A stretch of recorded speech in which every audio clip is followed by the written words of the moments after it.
ଯେ ଆପଣ ଜାଣନ୍ତି ଯେ ଏ ଯେଉଁ ଆମର ମନ୍ଦିରର ଚାରିଦ୍ୱାର ଖୋଲିଲା ପରେ ଭକ୍ତମାନଙ୍କର ସଂଖ୍ୟାରେ ବହୁତ ବୃଦ୍ଧି ହେଇଛି ଏବଂ ତାଙ୍କର ଯେଉଁ ରେଗୁଲେଟେଡ୍ ୱେରେ କେମିତି ସେମାନେ ଦର୍ଶନ କରିପାରିବେ ମହାପ୍ରଭୁଙ୍କର ସେଇ ବିଷୟରେ ଆଡମିନିଷ୍ଟ୍ରେସନ ପକ୍ଷରୁ ଏବଂ ଟେମ୍ପଲ ଆଡମିନିଷ୍ଟ୍ରେସନ ଜିଲ୍ଲା ପ୍ରଶାସନ ଏବଂ ରାଜ୍ୟ ସରକାରଙ୍କ ତରଫରୁ ବହୁତ ୟା ଭିତରେ ଚିନ୍ତା ପ୍ରକଟ କରାଯାଇଛି ଯେ କେମିତି ରେଗୁଲେଟେଡ୍ ଦର୍ଶନ ହେବ ସମସ୍ତେ କିପରି ମହାପ୍ରଭୁଙ୍କୁ ଭଲ ଭାବରେ ଦର୍ଶନ କରିପାରିବେ। ସେଥିପାଇଁ ଅନେକ ପଦ୍ଧତି ଏମାନେ ଭାବିଛନ୍ତି। ସେଇ ବିଷୟରେ ଆମେ ଆଜି ଡିସ୍କସନ୍ ହେଇଛି ଏବଂ ଏହି ପ୍ରକାରର ଦର୍ଶନ କରେଇଲେ ବେଶୀ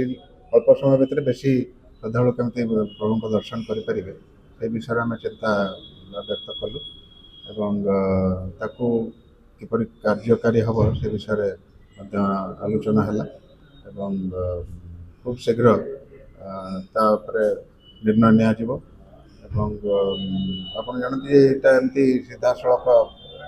କହିଦେବା ଯେ ଏମିତି କଲେ ଯେ ପୁରା ଠିକ୍ ହେଇଗଲା ତା ନୁହେଁ। ତାକୁ ଇଭଲ୍ଭ କରିବା ଲାଗି କିଛି ସମୟ ଲାଗିବ ଆଉ ତା ଦେହରେ କିଛି ପରିବର୍ତ୍ତନ ମଧ୍ୟ କରିବାକୁ ପଡ଼ିବ ସେ ବିଷୟରେ ଆମେ ଧୀରେ ଧୀରେ ଚିନ୍ତା କରିକି ତାକୁ ନାଇଁ 7-5ରୁ ଆରମ୍ଭ କରି କେମିତି ଠାକୁରଙ୍କ ସାମ୍ନାକୁ ଲୋକମାନେ କେତେ ଅଳ୍ପ ସମୟରେ କେତେ ଅଧିକ ଲୋକ ଯାଇପାରିବେ ସେଇ ବିଷୟରେ ଆମେ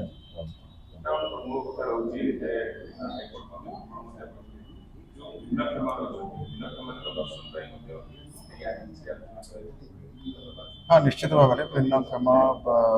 ବୟସ୍କ ଲୋକ ସ୍ତ୍ରୀ ଲୋକ ପିଲାମାନେ ସମସ୍ତେ ଆସନ୍ତି ଦର୍ଶନ ପାଇଁ ତେଣୁକରି ତାଙ୍କର ଯେଉଁ ବିଶେଷ ଚାହିଦା ଥାଏ ସେଥିପ୍ରତି ମଧ୍ୟ ଧ୍ୟାନ ଦିଆଯିବ।